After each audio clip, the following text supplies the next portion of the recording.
आषाढी वारी 2026च्या पार्श्वभूमीवर प्रशासकीय यंत्रणेनं पांडुरंगाचा वारकरी समाधानी होईल अशा पद्धतीच्या सुविधा त्यांना उपलब्ध करून द्याव्यात। ही वारी सुरक्षित आणि निर्मळ ठरेल यासाठी सर्व शासकीय विभागांनी सक्रिय सहभाग घेऊन सांघिक कामाचं उत्कृष्ट उदाहरण निर्माण करून वारी यशस्वी करावी असं आवाहन राज्याचे उपमुख्यमंत्री एकनाथ शिंदे यांनी केलं।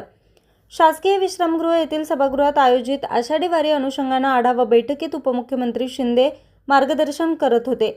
यावेळी सार्वजनिक आरोग्य मंत्री प्रकाश आंबेडकर, महसूल राज्यमंत्री योगेश कदम, माजी मंत्री तथा आमदार तानाजी सावंत, आमदार समाधान आवताडे, आमदार अभिजित पाटील, आमदार राजेंद्र खरे, आमदार उत्तम जानकर, जिल्हाधिकारी एस कार्तिकेयन, मुख्य कार्यकारी अधिकारी कुशल जैन, नगराध्यक्षा प्रणिती भालके, मंदिर समितीचे कार्यकारी अधिकारी राजेंद्र शेळके, प्रांताधिकारी सचिन इथापे, कार्यकारी अभियंता अमित निमकर, मुख्याधिकारी महेश रोकडे, गटविकास अधिकारी अमोल जाधव आदी मान्यवर यावेळी उपस्थित होते।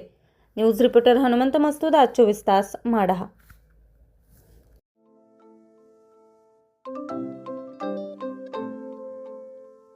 नवनवीन आणि ताज्या घडामोडींसाठी आज 24 तास सबस्क्राईब करा।